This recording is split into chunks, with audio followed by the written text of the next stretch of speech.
Well, welcome to the FDD Morning Brief, Eugene Kontorovich. Look, lots of legal issues, lots of crimes and punishments we could talk about. I kind of want to start with this. The Wall Street Journal this week ran a really interesting, unusually long editorial, and it was so long because it was equally an investigative report. And the gist of it was that Karim Khan, the International Criminal Court prosecutor, who requested arrest warrants for Israel's leaders, including Benjamin Netanyahu, in 224, he was accused of sexually assaulting one of his deputies. Okay, so he took leave then in May of 2025, and last month, the court's governors voted to advance disciplinary proceedings. All right, that's the background, but the real point is that there's now a witness statement that says that the Qatari government promised to, and I'm quoting here, look after Khan if he moved against Israeli Prime Minister Netanyahu in the IC, if he sought arrest warrants accusing Netanyahu of war crimes. I want to know your take on this case and just what it tells you and what conclusions we should reach. Karim Khan, when he was first, apparently people knew about this in his office, right? This was a subordinate of his. There was some awareness of it. But when she first came forward with allegations and his deputies came to confront him, he said, "You don't want to do anything about this. That would be good for Bibi Netanyahu. What about getting Bibi Netanyahu?" So that shows that the prosecution was motivated, and it also shows something about the internal culture of the ICC. That he could assume that saying something, "What about Bibi Netanyahu?" They're all on the same page. They want to get right. This is not an impartial international tribunal. They're not trying to adjudicate all the crimes in the conflict. Now, it turns out also that one of the other things he said at the time was the Mossad is out to get him. This allegation was a Mossad op. And what we often see with those who demonize Israel is they engage in acts of projection. So this was not a Mossad op. The Mossad did not make him sleep with his employee in like many cities around the world. Without consent. Yes. And as she alleges, the Wall Street Journal article reveals two very high-end British investigations, security firms, whose services are not really cheap at all, were hired to poke into the background of his accuser to try to find Jewish links. Now, who's paying for these expensive London firms? And given what we already know about Qatar's embrace of Khan, it suggests, and there's no evidence of this, but it's strongly indicative that there would be some kind of high-level funding. And of course, they looked for this Mossad conspiracy, which obviously didn't exist. But by Mossad conspiracy, they basically meant like, does she know any Jews? And since she's a Muslim from Malaysia, it turns out whatever, not so much, and they didn't find anything. And they told whoever they were working for, apparently, nothing came of it. But they were poking around. That's extraordinary. Now, a connection with Qatar is also interesting in a particular. Now, Qatar is not an ICC member state. So it's interesting that takes us interest in the proceedings of the ICC. But of course, Qatar is a sponsor and host of Hamas, which is one of the belligerents in this conflict. The ICC prosecutor made a big deal at the beginning. He was indicting a couple Israeli officials, Netanyahu and his defense minister. And also the three top guys of Hamas in Gaza.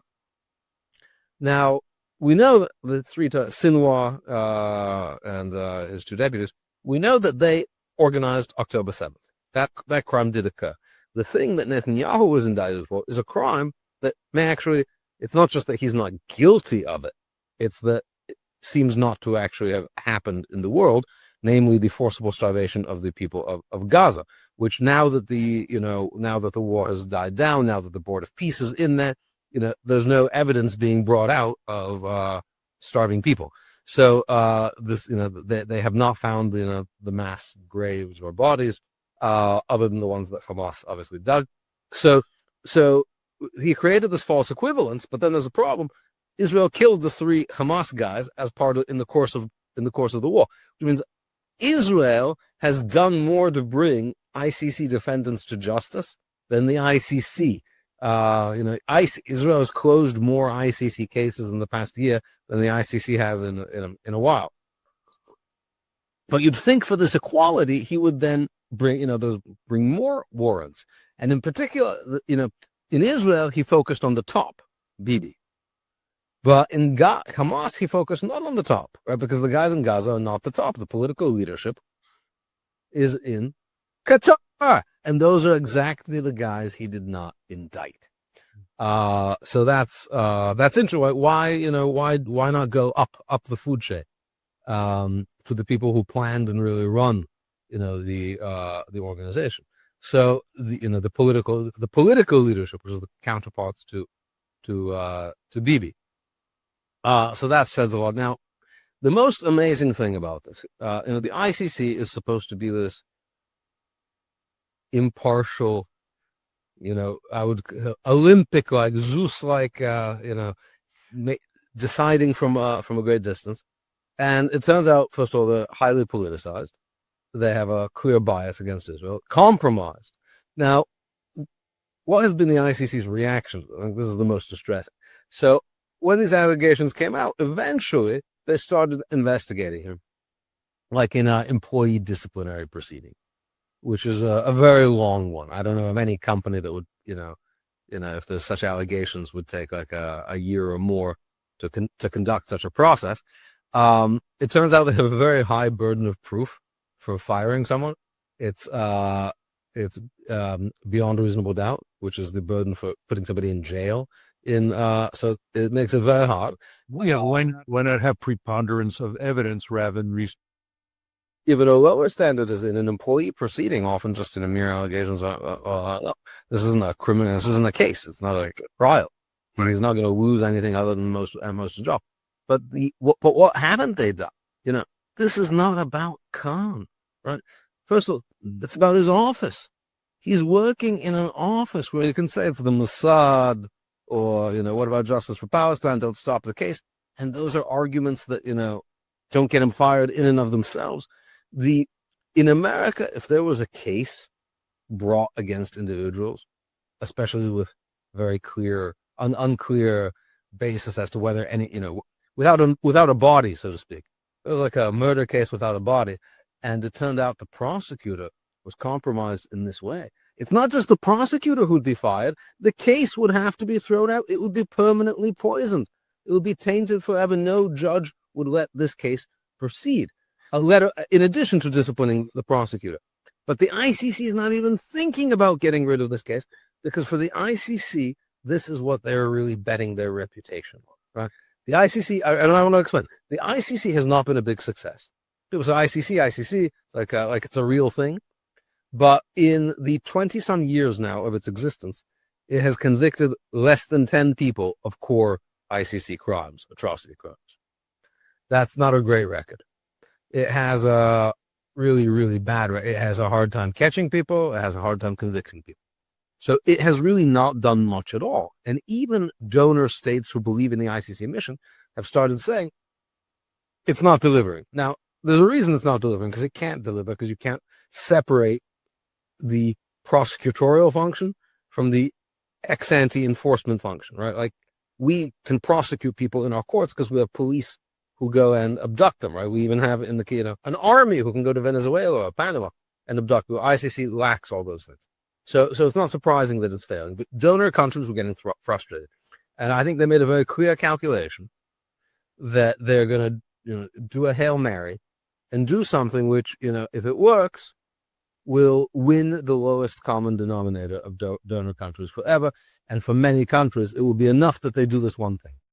And they will forever justify their existence. That one thing being allowing the court to be weaponized against Israel. Is that what you're saying? Yes, to indict Israeli leaders for something. And the International Criminal Court, the ICC, it's affiliated with the UN, not quite a UN, but not affiliated. It is not, in fact, affiliated. It is not. The ICC. What courts are affiliated with the UN? Important point. The ICC is an independent entity. And it only, basically, as a result, only has jurisdiction over member states. So everyone's a member of the UN, but not everyone's a member of the ICC. As a matter of fact, most people live in countries that are not ICC members. That is to say, America and China and India. Israel. The biggest predictor of not joining the ICC is likelihood to engage in militarized conflict in the foreseeable future. The biggest predictor of joining is low likelihood. So Liechtenstein and Ireland, New Zealand, yeah. But now they're supposed to be completely independent. By the way, they've compromised themselves on that because they now take pronouncements of the United Nations as legal facts, which is not how the United Nations is supposed to work, and it also compromises their independence. So the reason they recognized Palestine as a state, they didn't say we conducted a legal analysis and it meets the criteria of statehood. They say we did not conduct a legal analysis and we're not gonna, because the UN says it's a state, that's good enough for us, which is strange if they're supposed to be independent and they're supposed to be a court. The ICJ is the International Court of Justice. That is the judicial arm of the United Nations, which also has numerous cases proceeding against Israel, but it's different because it's not criminal. So the ICC prosecutes individuals, often for actions they took under national responsibility, but or acting on behalf of a country. But the ICJ is cases between countries. Mm-hmm. So particularly the ICC, if you're not a member country, they have no authority over you. If they try to exercise authority over you, say over Israel, as they do, since that seems to be a main concern, they are exceeding their judicial authority, which seems to me. As a lawyer, if you exceed your judicial authority, are you not violating international law? They're clear. They're violating their own treaty. And I'd like to say Israel is the only non-member state with an ICC case against it brought by a member that's not a state. That's so we don't have a lot of time, so let's just get to the broader implications of this. You're an international lawyer. You're a brilliant international lawyer. Is there really such a thing as international law, or has it been so weaponized at this point that it's either not useful or worse, that it's actually harmful? Right. So it's a big question. There is such a thing as international law. There is such a thing as international law, and it works a lot, and it works really well in things like diplomatic immunity, extradition. So the predictor of when international rules will work, because there's no centralized enforcement mechanism, so it depends on some kind of reciprocity to work. So it works best in what's called in the literature highly iterative, low stakes interactions. In other words, you kick out we always have diplomats in between our countries. You kick out mine, I'll kick out yours, and we can do that back and forth for a long time. You don't extradite people who we won't extradite. But the stakes in each round are pretty low, and they're likely to happen again and again. In things that are sort of ultimate questions, nuclear weapons, are you going to go to war to, defend your country?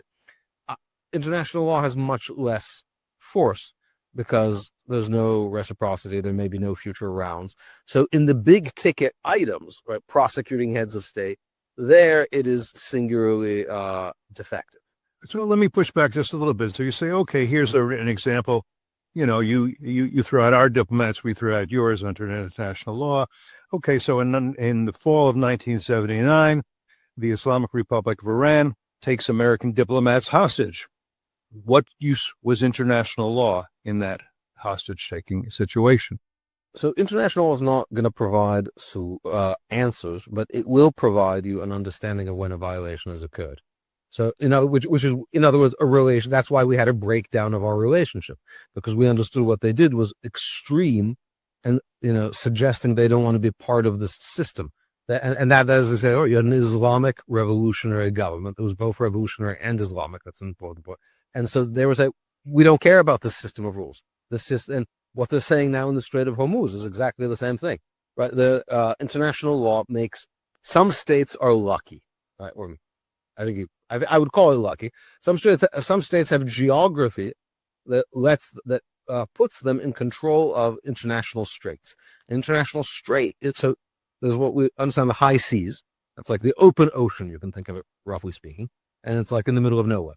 But sometimes the high seas are connected by little pieces of sea, which are between them within would otherwise be within the territorial seas of the littoral states. So in that case, you could either say there is no high seas there, right, and that's like their back pond, their swimming pool, but that would make it impossible to navigate from place to place in the world. And so international law says when you have that situation, neutral vessels can transit, i.e. go through those straits if they just go basically down the middle without stopping. They're not allowed to like make, detours or do the back paddle. And let's just be clear here. I think that what you're referring to here is the Strait of Hormuz is the best example of that, because it's an international waterway that the Islamic Republic of Iran is saying, no, we don't recognize it as such. We've decided it's ours. It's our river. We can charge tolls, whatever we want. And that violates the freedom of navigation, which is a modern law, which I think, and again, Eugene, you correct me if I'm wrong, is based on the concept of freedom of the seas and the global commons, which goes back probably hundreds of years. Yeah, to Grotius and others. Right, Hugo von Grotius, right. So anyhow, I mean, I'm getting a little... I want to distinguish that I'm going America's doing. But here's the point I want to get at, and that is, if international law is not enforced in the Strait of Hormuz, no reason it should be enforced where the Houthis claim that they have a choke point, which is Bab al-Mandar, or, by the way, the Strait of Taiwan, which the Chinese communists say we can take that over if we want to. Because now, who is going to enforce this? If the U.S. doesn't, I don't think anybody else will. We now have a coalition in Europe saying we might help with this if and when America wins the war against which we don't really want them to fight, against the Islamic Republic of Iran. This strikes me as problematic and from a number of ways. Yeah, so it's a hugely important principle, this principle of peaceful transit of international straits. Like, the world economy depends on it, and if it is undermined, there will be problems, around the world. But I want to make, someone might say, well, why is it okay for America to blockade Iran, not let Iranian ships out, which is what we're doing now, but Iran can't do what it wants? And this is a very important distinction.